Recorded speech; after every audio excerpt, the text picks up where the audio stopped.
Bom, gente, vamos começar então, tá? Já tem bastante gente aí entrando. Priscila, Felipe. Boa noite, todo mundo. Vamos começar mais uma vez falando sobre o nosso ciclo de lives, que a gente começa hoje, o pontapé inicial das nossas lives pelo DPLAU News. E o tema das nossas lives será o mundo pós-pandemia, seus aspectos jurídicos, empresariais e sociais. E aí a gente vai começar hoje com um tema bastante importante para a nossa vida, para o nosso cotidiano, para o nosso trabalho e para as nossas relações, que é a gestão emocional para ser forte. E aí hoje a gente tem uma convidada mais que especial, a Cíntia Cruz, que é psicóloga, palestrante, mas eu não vou ficar vendendo o peixe dela não, porque ela mesma vai fazer isso daí, né? Ela vai falar mais sobre ela, sobre o trabalho dela, e ela que vai vender o peixe dela, tá? É contigo, a bola tá com você, viu, Cíntia?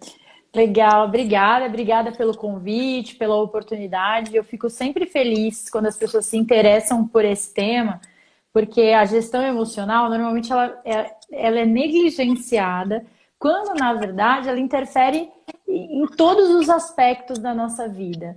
Então, infelizmente, as pessoas estão dando mais atenção a isso por conta da pandemia, né? Porque eu acho que, né, as emoções estão à flor da pele. Mas esse tema sempre foi importante, é por isso que eu estudo e trabalho isso há tanto tempo.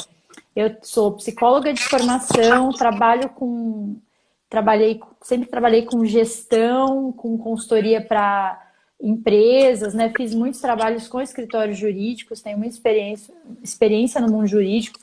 E sempre que eu fazia treinamentos ou processos de coaching com equipes, com pessoas, com gestores, eu percebi o quanto essa questão emocional era importante e como a gente não tinha, à época, ferramentas e coisas para trabalhar com isso. Então, fui estudando, fui pesquisando, me aprofundando nesse tema e hoje tenho bastante experiência, enfim, sou, enfim, bem. Eu ia falar bem. As pessoas sempre têm na cabeça que eu falo de inteligência emocional, trabalho com emoções, né? É isso. Pode continuar. É isso. E aí, quando a gente pensou no nome para essa conversa, né? Gestão emocional para ser forte, é porque a maioria das pessoas, elas acreditam que a gente não demonstrar as emoções ou não ter emoções à flor da pele é um sinal de força, de, né, não, porque eu controlo as minhas emoções. E não é verdade. Hoje, na nossa conversa, a gente vai perceber que controlar a emoção é uma coisa que não é possível, assim, não tem como controlar as emoções. Mas o que a gente pode fazer então? Aí a minha ideia é contar um pouquinho para vocês o que dá para fazer. O que eu ia te pedir é que, se você puder colocar o fone, porque tá dando. Eu tô me ouvindo aí, eu não sei se é porque você tá sem fone. É, eu tô sem fone. Se não, tudo bem, se não der para colocar. Eu vou procurar um fone aqui enquanto você vai falando. Só um minutinho. E aí eu gosto sempre de começar falando um pouquinho sobre o que é inteligência emocional, né? Então, assim, que raio de história é essa de inteligência emocional? Então, inteligência emocional é a nossa capacidade de reconhecer as nossas emoções e reconhecer as emoções do outro. Além da gente reconhecer a nossa e a do outro, fazer uma gestão dessas emoções que você está sentindo e de fazer uma gestão do relacionamento com o outro.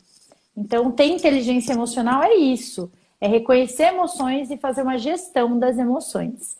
Gestão, não controlar emoções, né? Porque as nossas emoções, existe uma diferença entre emoção e sentimento. Às vezes a gente confunde, né? Porque é tudo muito parecido, mas a emoção é a reação química que vai acontecer dentro do teu corpo quando você, de alguma maneira, for se deparar ou for estimulado de algum jeito, internamente ou externamente, né? Então, se a gente está, sei lá, andando na rua, tarde da noite, sozinha, e vira uma esquina e dá de cara com alguém, a gente se assusta e a gente normalmente vai sentir medo, que é uma emoção, né? A gente tem 5 emoções primárias que desencadeiam todos os outros estados emocionais, que é raiva, medo, alegria, tristeza e aversão. Então, esse medo que você sente quando você dá de cara com alguém tarde da noite, sozinha na rua, você sente no corpo o medo, né? Dá um frio na barriga, você fica meio sem ar, assim, né? O coração dispara. teu corpo está agindo em relação àquele estímulo externo, né? Isso é emoção.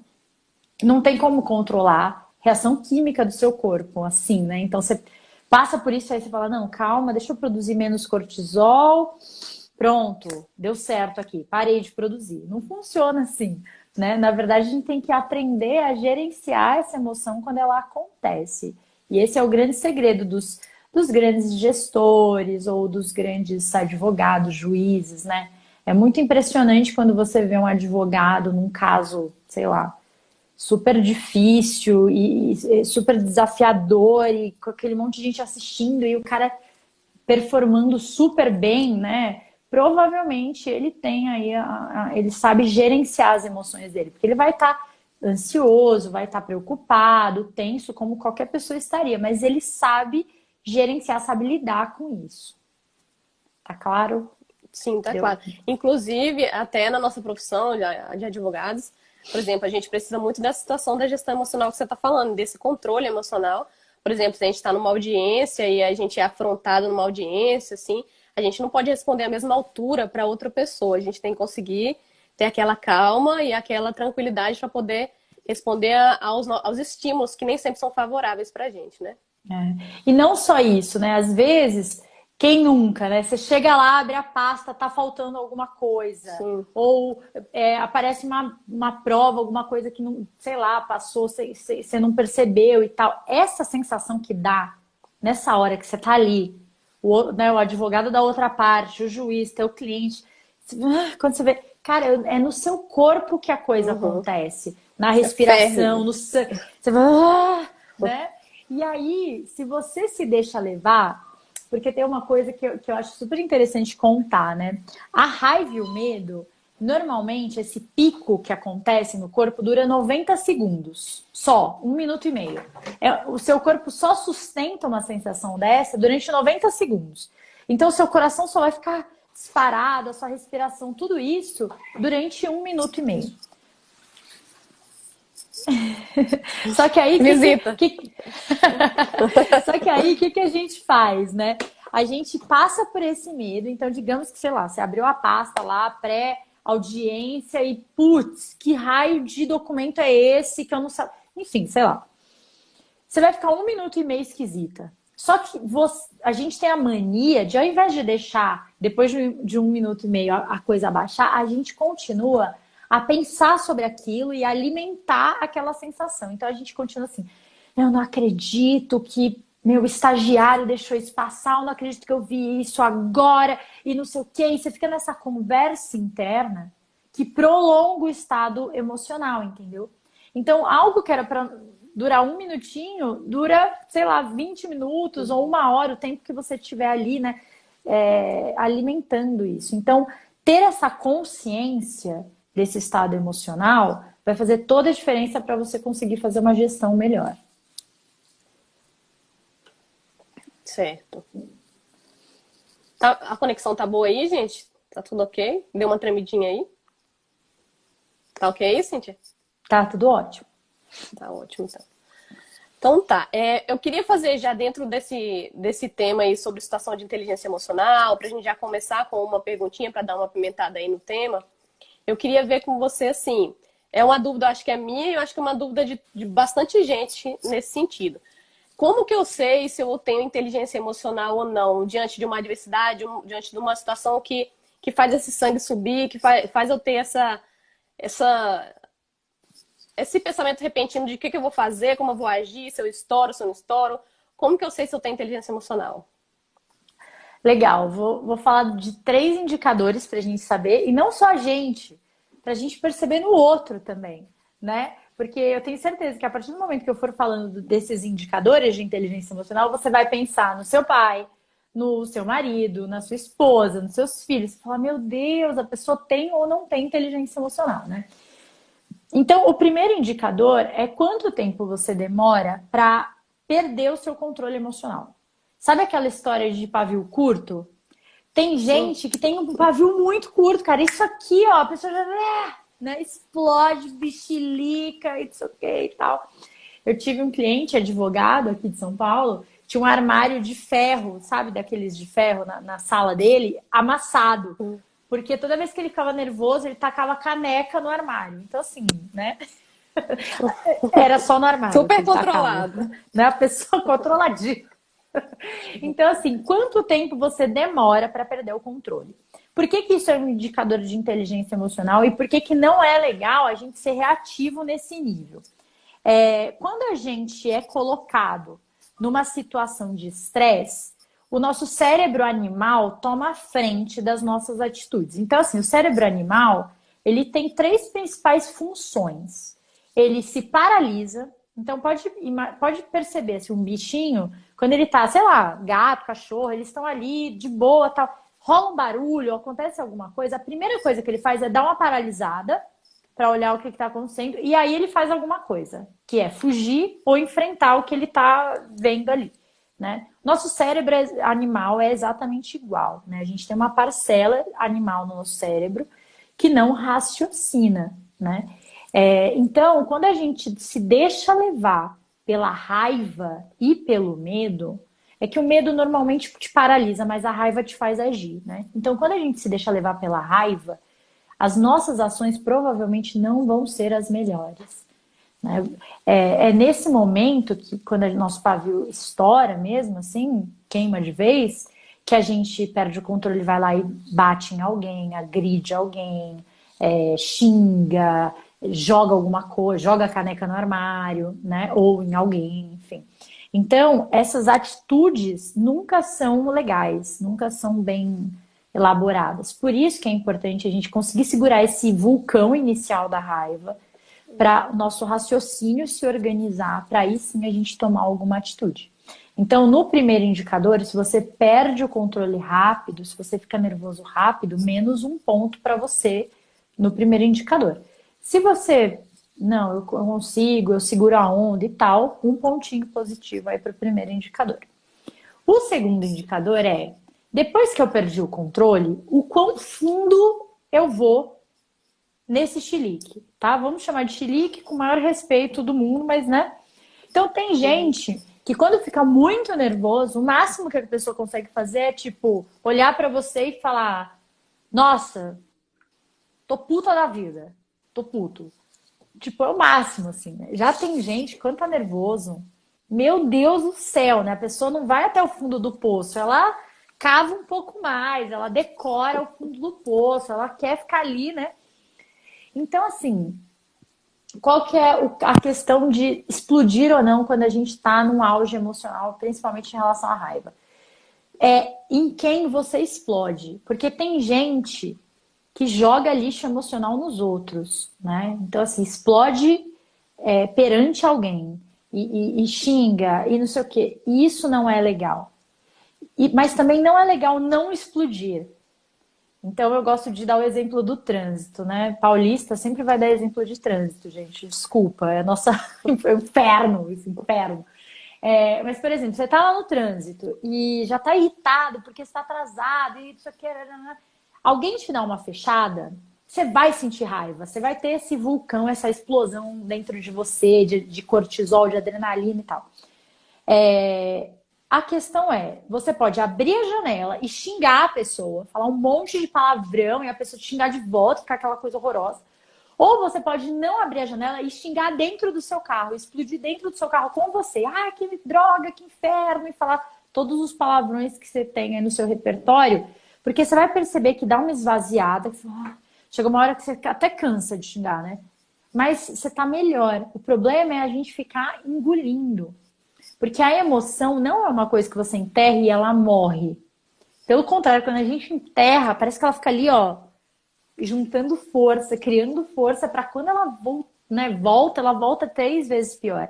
Então, normalmente, quem não tem esse momento de vivenciar a raiva, principalmente, né, engole ali o trânsito, aí recebe uma mensagem em áudio 5 minutos do cliente, aí já fica puto da vida, aí chega no escritório, sei lá quem de novo esqueceu de ficar. Cara, vai ter uma hora que isso aqui vai fazer você explodir, vai ficar todo mundo olhando e falando assim: meu Deus, o que aconteceu? Nossa, que bobo, pra que isso? Né? Se você tivesse dado seu chilique lá dentro do carro, com o vidro fechado, teria ficado tudo bem. Então, no segundo indicador, que é o quão fundo você vai, a minha dica é: deixa queimar. Tem que acontecer essa emoção. Mas desde que você não exploda. É aquela famosa, vou morder gritar no travesseiro, né? É igual a situação Dá murro no travesseiro. Exatamente. Exatamente. É o que você tá falando de dentro do carro. Na verdade, você tá dizendo que assim, não pode ter nem um extremo, nem outro extremo. Nem engolir tudo, nem soltar de uma forma que seja esbravejada, assim, né? Então, talvez um que você diz assim, é uma forma de... Se você não consegue digerir aquilo tranquilamente com a emoção equilibrada, pelo menos que você grite dentro do carro para extravasar aquilo, para não refletir num terceiro, ou morda o travesseiro. Enfim, é nesse sentido que você diz, né? E assim, o que eu estou dizendo é: você pode dar um chilique, desde que não seja um chilique com alguém, né? Eu tenho uma amiga, que é advogada também, querida demais. Ela abre um Word e ela escreve, porque ela fala que escrevendo deixa ela melhor, porque ela vai, sabe, digitando com raiva. E aí ela escreve, não acredito, páginas e páginas, né? E depois ela fala, cara, é um alívio escrever tudo aquilo, tá tudo bem.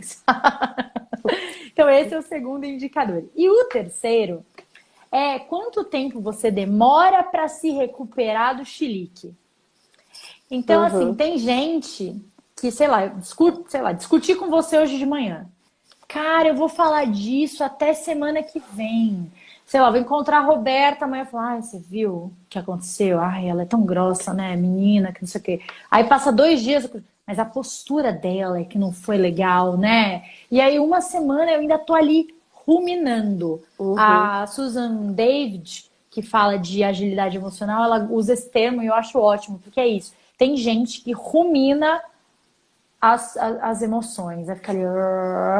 E isso não é legal, porque entra naquela história da gente ter vivenciado a emoção, mas o fato de a gente ficar pensando naquilo faz com que a gente fique retroalimentando aquilo e a gente nunca sai daquele estado emocional, né? Então, se você ficar ruminando demais, menos um ponto. Agora, se você segue a vida, tá tudo bem, então um pontinho positivo. Então, esses são os 3 indicadores, é bem fácil de perceber, né? Sim. E aí, se você tirou menos um em todos, Cíntia do céu, eu tenho pavio curto, quando eu estouro, salve-se quem puder, minha filha, é tipo porco-espinho, voa espinho pra tudo quanto é lado. E aí depois, menina, eu fico semanas com aquilo na cabeça, que eu me arrependo, que eu xingo as pessoas, aí depois eu não consigo pedir desculpa e tal. Se rolou isso, aí você precisa desenvolver melhor a tua inteligência emocional. Tô até com medo de fazer meus cálculos aqui agora, sim, desse jeito aí. Eu vou refletir depois da live para fazer meus cálculos. Provavelmente as pessoas que convivem com você já têm a resposta, né? Porque às vezes a gente tem aquele ponto cego sobre quem a gente é, mas quem tá com a gente percebe muito fácil, né? Eu tenho uma das minhas amigas de faculdade, a Flávia, que é minha melhor amiga até hoje, ela sempre brincou comigo e sempre me zoou que eu ia ficando irritada na aula, porque a gente tem muito debate, né, na psicologia, muita, enfim. E eu ia ficando irritada, ela falava que eu começava a fazer assim, ó. Ela falava, meu Deus, a Cíntia começou com a respiradinha, ela vem com alguma resposta. Porque eu percebo hoje, que eu tenho mais consciência disso, na época eu não tinha, mas assim, quando a gente vai ficando irritado, o nosso coração dispara e a nossa respiração vai ficando mais rápida e mais curta. E quando a gente dá essa respirada é para tentar inconscientemente estabilizar isso, sabe? Então é um jeito de tentar se acalmar. Não adiantava, porque minha cabeça tava fritando ali de vontade de xingar alguém, né? Mas eu ficava nessa respiração para ver se eu conseguia equilibrar um pouco e tal. Mas era a minha estrutura aí. Tá certo. Gente, eu vou dar boas-vindas e boa noite para quem está chegando agora, tá? Tem Silvio, Clébio, o Tomárcio, Carla e o pessoal que está entrando, Sávio, tá? Boa noite para todo mundo. O tema da nossa live aqui é Gestão Emocional para Ser Forte. A gente está aqui com a psicóloga e palestrante Cíntia Cruz. E aí, a Lemos, a Advocacia, Joca, todo mundo. A gente vai continuar aqui, tá? Com um tema bastante interessante sobre gestão emocional, tá, pessoal? Vamos lá, Cíntia, próximo tópico sobre soft skills, é isso? Isso. Certo. Vou deixar uma pergunta para depois. Bom, Soft skills é um jeito gourmetizado de falar de competências comportamentais ou competências emocionais, né, no mundo organizacional. Então, hoje a gente fala muito sobre as hard skills e as soft skills, né? Hard skill é aquela competência técnica. Então, assim, todo advogado tem hard skills. Ele sabe fazer audiência muito bem, porque ele tem técnica, porque ele tem uma estrutura, né, ali, mental para fazer aquilo. É, mas depois a gente vai falar que também precisa de comportamental para fazer a audiência, né? Ele escreve peças muito bem, é uma hard skill. Ele tem formação em tal faculdade, pós-graduação, são hard skills, né? São as nossas competências técnicas, que a gente vai lá e faz um curso formal, e quanto mais a gente treina, melhor a gente aprimora, a gente fica melhor nessas habilidades.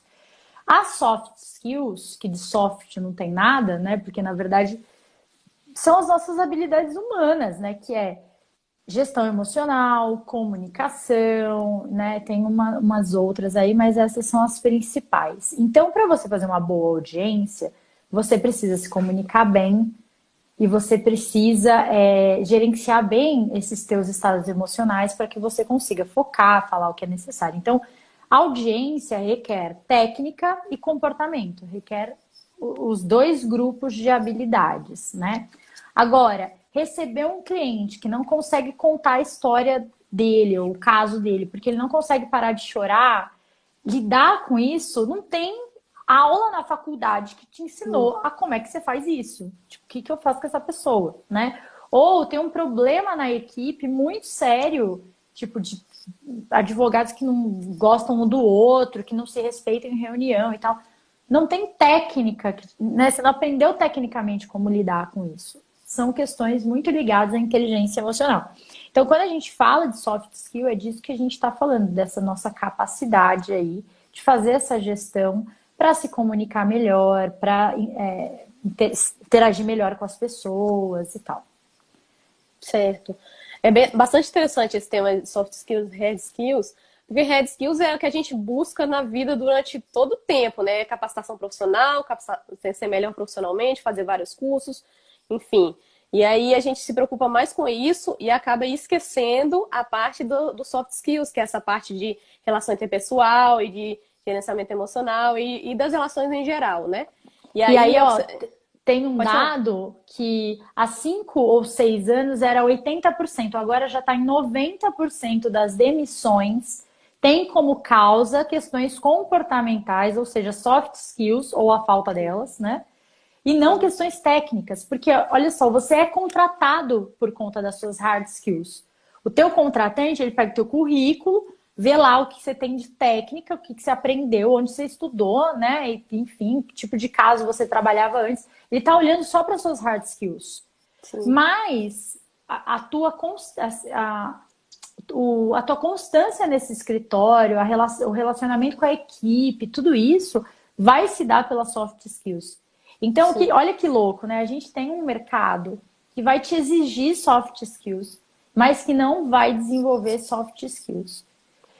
Diferente, né? Assim, acho que se eu tô aqui, né, nessa live com você, conversando sobre isso, eu já fiz um projeto aí em Porto Velho, em outro escritório, que era comportamental, com foco principalmente comportamental, é porque essa mentalidade vem mudando cada vez mais.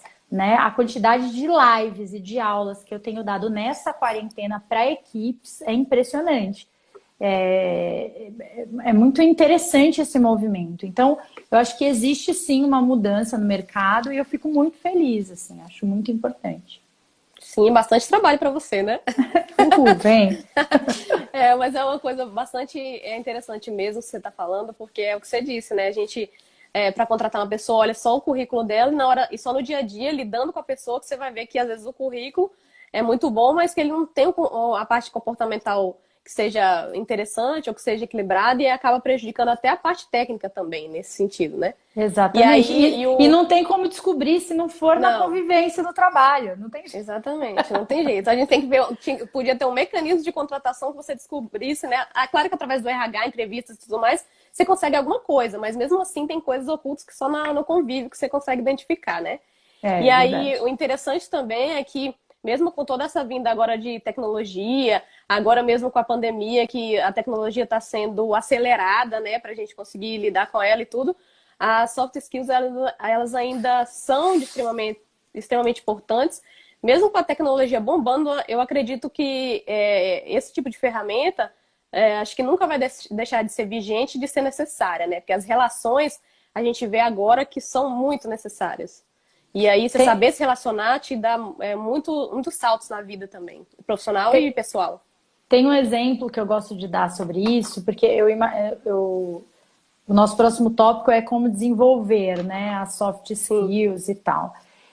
Eu fiz um trabalho agora há poucos meses com um executivo de uma empresa e ele tinha, ainda bem que foi antes da pandemia que a gente fez esse trabalho, porque ele tinha uma dificuldade imensa em fazer calls com muitas pessoas, tipo Zoom com muita gente, né? Por quê? Porque ele trabalhava numa empresa que tinha relação com Colômbia, Índia, Estados Unidos, eu acho que e o Brasil. Então, eram assim, 4 países na mesma call, com inglês de todos os tipos, né? Indiano, colombiano e tal. E aquilo, para ele, era um estresse surreal. Assim, ele ficava enlouquecido. Toda vez que ele tinha esses calls o tempo inteiro. E aí, como que a gente começou a fazer esse trabalho? Porque não dava, ele ficava extremamente irritado. E todo mundo percebia, ele às vezes era grosseiro, estourava, ele falava, a hora que terminava, ele falava, meu Deus, que catástrofe. Tipo, pelo amor de Deus. E aí, como é que a gente fez esse trabalho? Então, como é que você desenvolve as suas soft skills, mas com foco, né, em inteligência emocional, que é o meu trabalho? Primeira coisa é a autopercepção. A gente tem que saber o que a gente está sentindo para poder saber o que vai fazer, né? Básico. Então, o primeiro exercício que a gente fez era o que ele sentia fisicamente antes de começar ali aquela reunião com o pessoal e tal.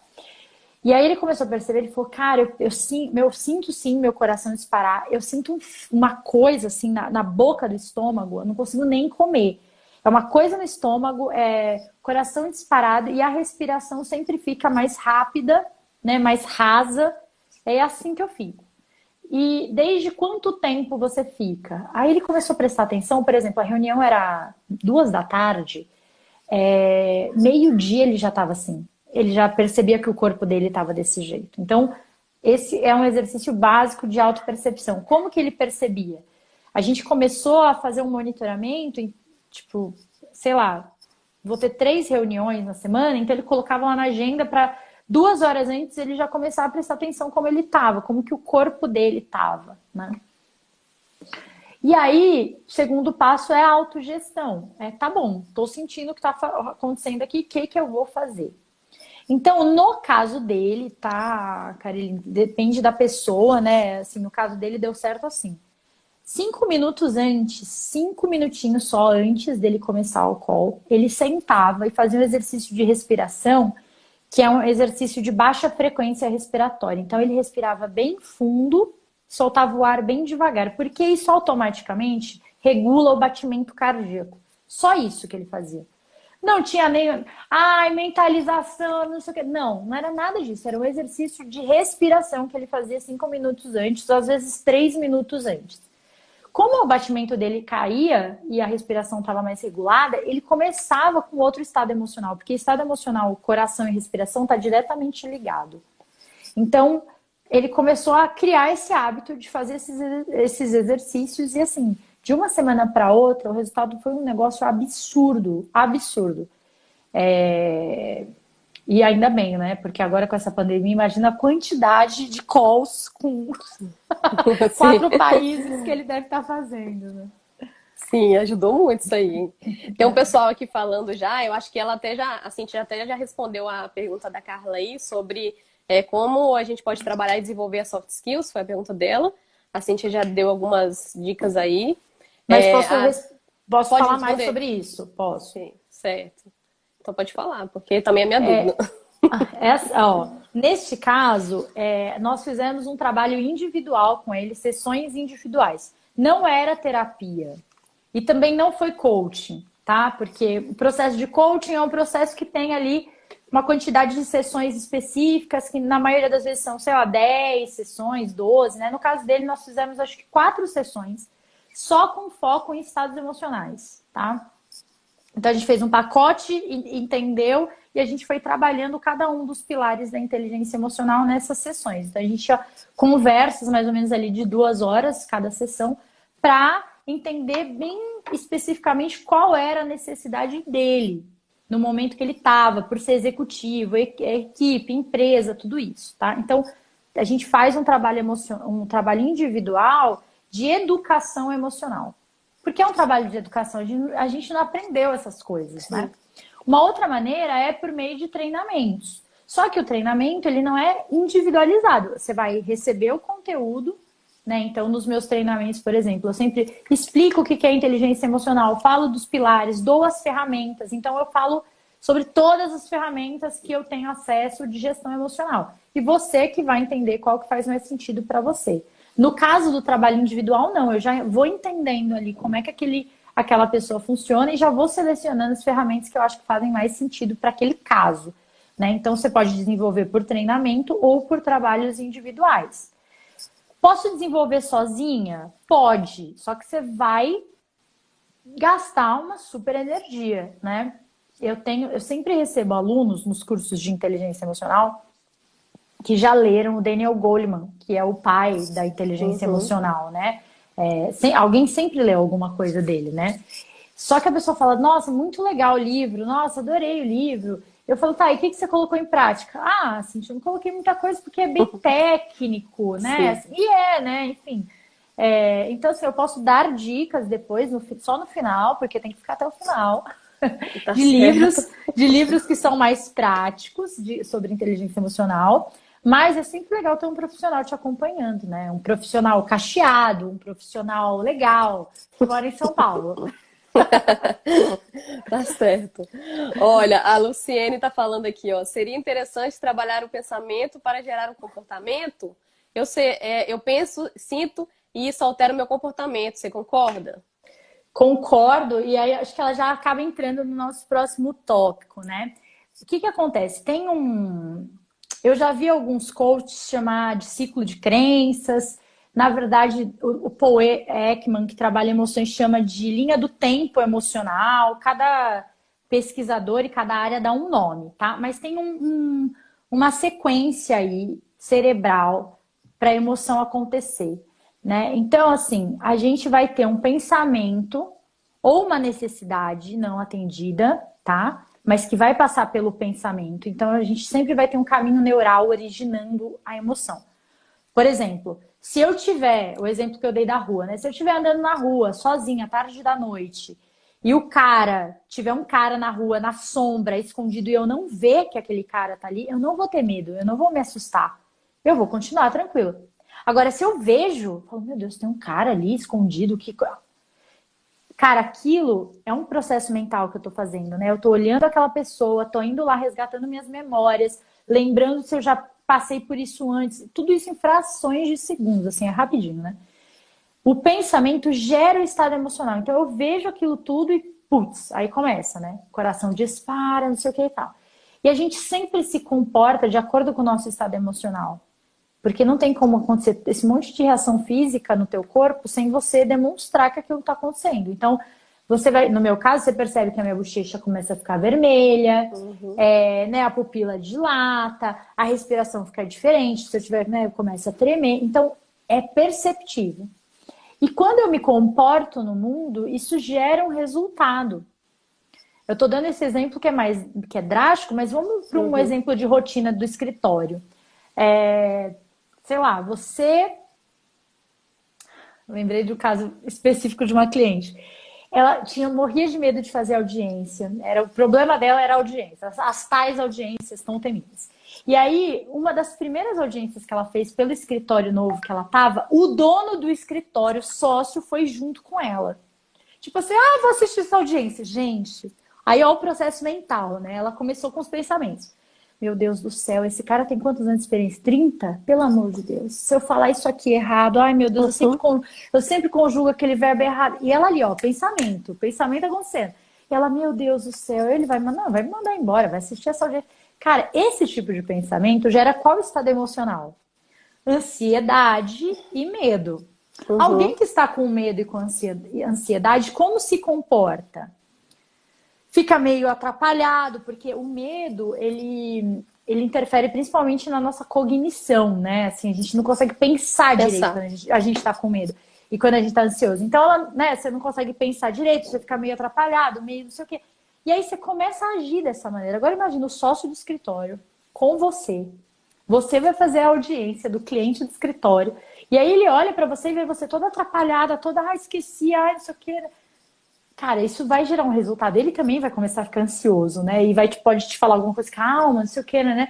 E aí piora, e aí aquilo vira um ciclo e vira uma pré-condição. Anotem este termo. Isso vai virar uma pré-condição. Se você não conseguir gerenciar na hora que está acontecendo, para que na próxima audiência que tiver alguém com uma hierarquia maior que atua no escritório, você vai se comportar exatamente do mesmo jeito. Vai ficar com medo, com ansiedade. Então, esse ciclo, gente, pensamento, estado emocional, comportamento, resultado, se a gente tiver clareza, a gente muda o processo na hora.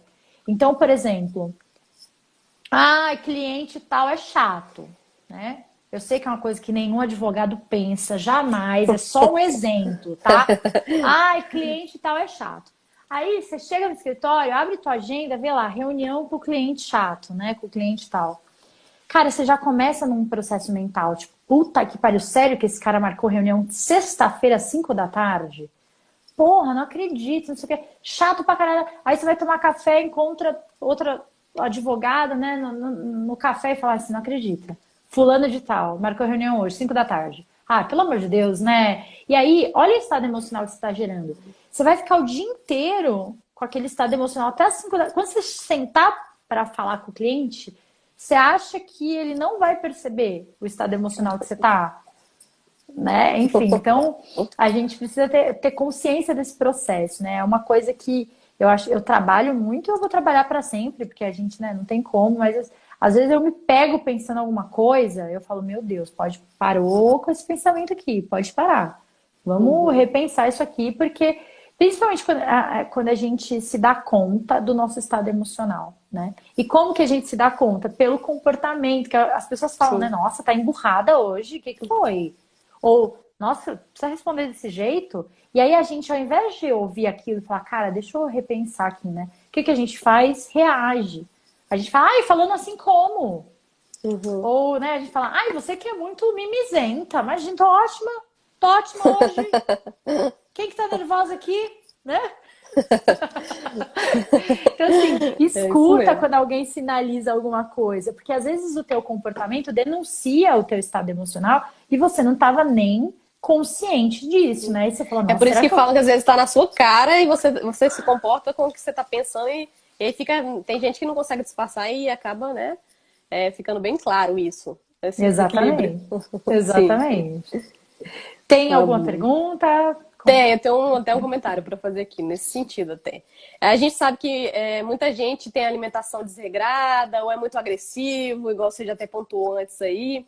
Ou ele já, igual você também pontuou agora, ele já chega no trabalho querendo ir embora, ou já acorda não querendo ir para o trabalho. Às vezes pode acontecer. E aí, isso seria alguns indicadores de estresse, eu acredito, né? Sim. E aí, eu queria perguntar a isso. Existe alguma técnica para eu ter uma inteligência emocional no meu trabalho, no meu dia a dia, diante desse tipo de sentimento, de comportamento? Então, para responder isso, vamos falar de estresse rapidinho e de ansiedade, tá? Certo. Quero falar sobre isso porque a ansiedade é um tema que tem batido muito à minha porta, as pessoas estão bem ansiosas. Agora, principalmente, né? Sim. Então, o que acontece? O que é o estresse? O estresse é uma coisa super importante para a nossa sobrevivência. Porque quando a gente se estressa com alguma coisa, quando a gente está no nosso ambiente, acontece alguma coisa que você, tipo, opa, o seu corpo se prepara para a ação. Adrenalina e cortisol, né? Que são os hormônios aí que são liberados quando a gente se estressa. Então, por exemplo, você está no aeroporto e aí você escuta que o teu voo já está, o embarque já está se encerrando, né? Você vai se estressar ali e você vai começar a andar rápido e tal, e ali, né? beleza, você teve um pico de cortisol, né? Foi o que a gente chama de estresse agudo, ele é bem pontual. E aí a hora que você chega e vê que a fila ainda tá terminando e tal, dá tempo, beleza, passou, né? Foi um estresse rapidinho. Qual que é o problema disso? Se a gente tem estressores, coisas que fazem a gente se estressar o tempo inteiro, a gente desregula a capacidade do nosso cérebro de entender realmente se você está em perigo ou não.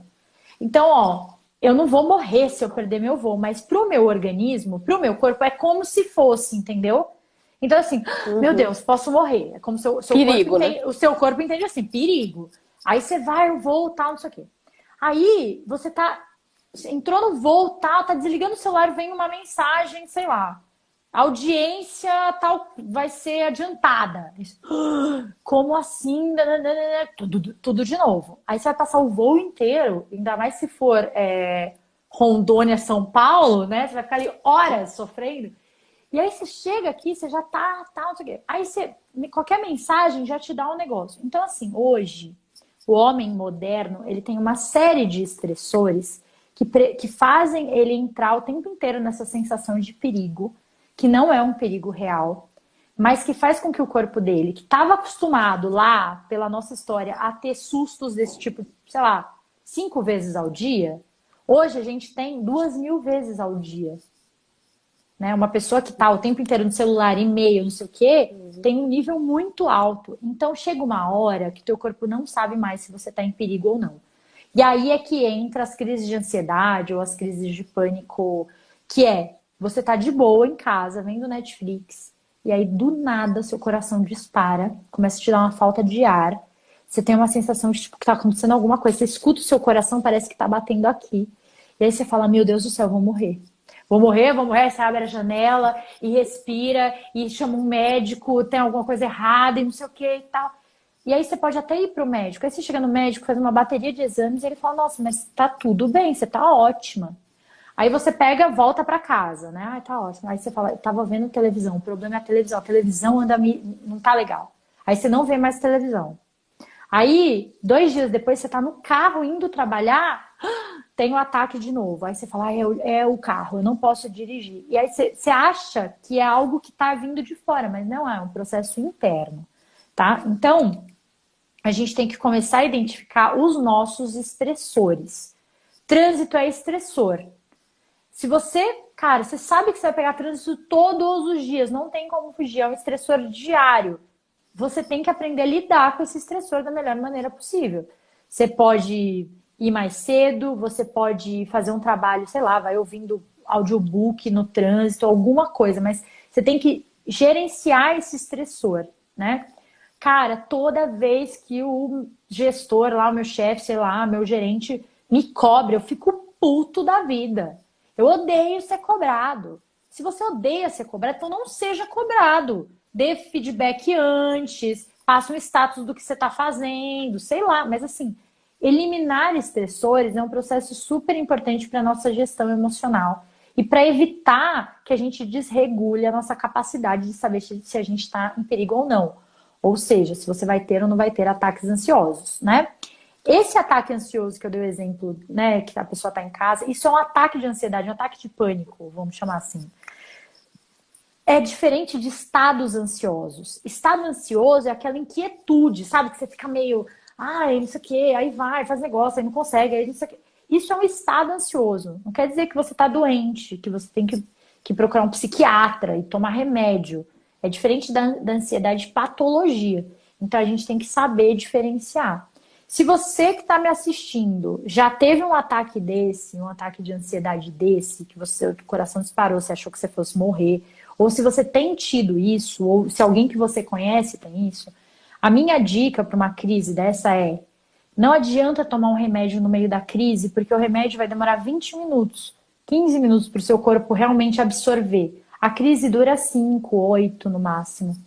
Então, a única coisa que você pode fazer é controlar a sua respiração, porque é pela respiração que o seu estado emocional vai se normalizando.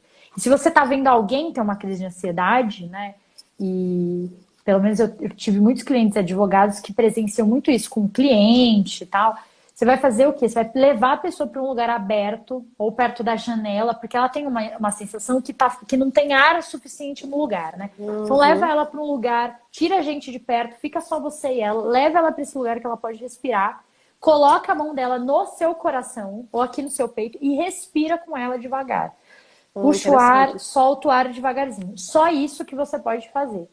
Aí, e quando você perceber que ela tá dando uma normalizada na respiração, pergunta alguma coisa, muda de assunto. Tipo, nossa, sei lá, você tá vendo novela? Eu percebi que você gosta de... Puxa um assunto ali pra cabeça dela se reorganizar.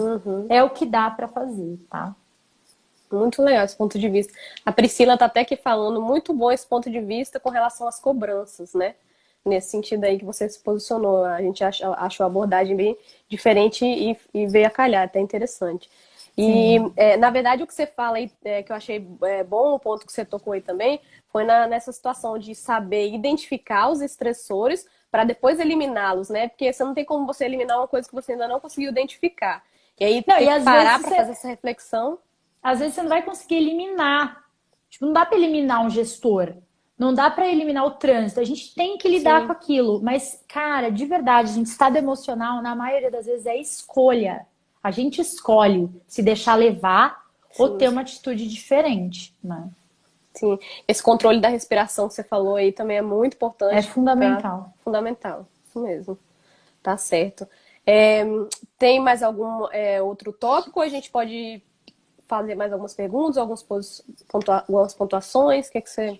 Não, acho que os nossos tópicos já foram. Se tiver mais foram? uma pergunta para responder, acho que dá tempo, né? Falta 10 minutinhos. Dá um tempinho aqui ainda.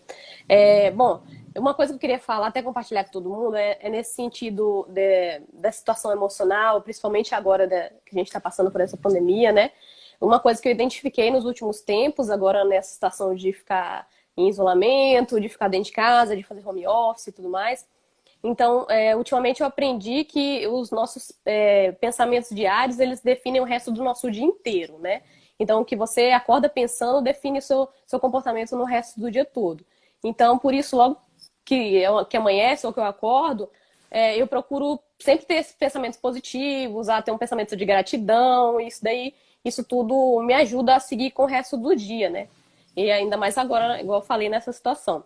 O que você sugere, Cíntia, nesse sentido para quem está assistindo a gente hoje? Acordar com um pensamento mais positivo? Qual tipo de comportamento durante o dia para conseguir enfrentar melhor tudo que está acontecendo? Eu sei que às vezes quando a gente fala assim, pensamentos positivos, né? A pessoa pensa assim, ai, nossa, que papos azalauê de psicóloga, Haribo, né? E tal. Mas é verdade, gente. O pensamento vai gerar estado emocional. Por isso que a gente tem que ser um vigilante de pensamento mesmo. Então, por exemplo, vou dar o meu exemplo, mas pense você aí, se encaixa, né, na tua vida. Se eu acordo, eu percebi isso já, e já abro o celular e já olho mensagem e tal, já me dá uma agitação. Eu vou escovar o dente já pensando que eu não posso esquecer de responder tal coisa, não sei o quê, né? Aí quando eu tomo banho, eu tô tomando banho preocupada com as coisas que eu tenho que fazer na sequência, já, com perdão da palavra, já caga toda a minha manhã, já cagou tudo. Então, o que eu gosto de fazer? Eu prefiro levantar, escovar o dente, tomar café e tal, sem olhar aquilo tudo. E normalmente, quem me segue no Instagram sabe, eu adoro fazer stories de manhã quando eu tô fazendo café. Porque quando eu consigo levantar assim, sem interferência, e sei lá, começam a vir várias ideias e não sei o quê, e reflexões e tal, blá blá blá. Agora, se eu não faço isso, se eu tô fazendo café e já tô respondendo mensagem, vendo coisa, aí eu já entro num fluxo que me atrapalha. Então, eu percebi isso na minha rotina. Isso me ajuda, não olhar o celular logo que eu levanto. Quando eu comecei a fazer esse exercício de pensamento matinal, eu levantava e eu tinha um gatilho, né? Eu ficava com um elástico de cabelo assim no braço, que era para eu lembrar o que eu estava pensando de manhã. Então, se eu começava o dia com essa coisa de hoje é quinta, cara, eu odeio quinta, porque quinta é dia de tal coisa, não sei o quê. Aí eu já, vamos lá, vamos ressignificar esse pensamento e vamos criar o que eu quero pensar agora de manhã para o meu dia ficar melhor.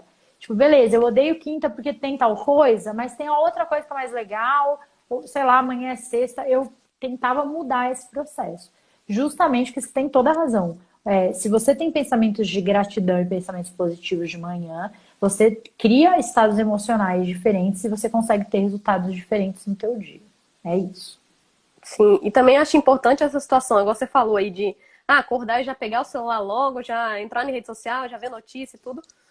Assim, na verdade, na manhã você teria que ter um momento de consciência primeiro, na hora que você desperta, você ter uma consciência ao invés de ser no automático, assim. Porque senão você é arrebatado pelo fluxo, né? Por Sim. isso que o Milagre da Manhã, lá o livro do...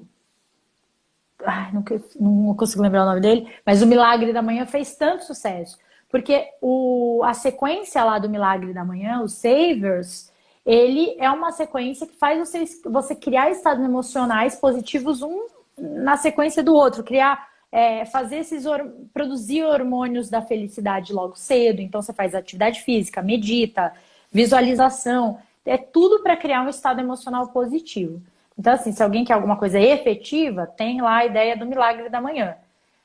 Tem gente que não gosta. Então, por isso que você tem que ver o que faz mais sentido para você, né? Mas, assim, sim, é isso.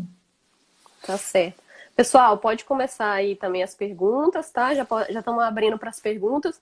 Aqui a Priscila Condelli está fazendo a seguinte pergunta, Cíntia.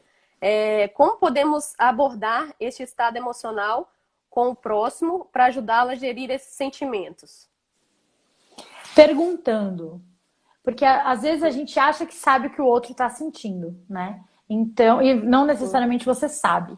Então, perguntar, né? Tipo, Caroline, você tá percebendo, parece que você está mais distraída hoje, tá tudo bem? Você tá cansada? E aí você vai me falar, não tô. Ou então você vai falar, nossa, é verdade, Cintia, hoje eu não tô legal. E aí pergunte coisas, mas você não tá legal? Foi alguma coisa aqui do trabalho? Foi alguma coisa que eu te falei? Pergunta, né? A gente também tem uma mania de achar que sabe o que o outro sente, não necessariamente a gente sabe. Sim, isso mesmo. A gente às vezes tem um medo de perguntar que é desnecessário, né? E aí acontece muito. Ó, a Luciene está perguntando aqui agora. Como agir quando no nosso trabalho, a gente tem algum colega bem pessimista, né? Aquele tipo que quando você dá um bom dia, ele responde péssimo dia. Olha só, ele é um estressor, né? Ele causa estresse no ambiente de trabalho. E a gente pode neutralizá-lo. Como? Empurrando ele na frente de um carro? Não, né? Você vai ter que lidar com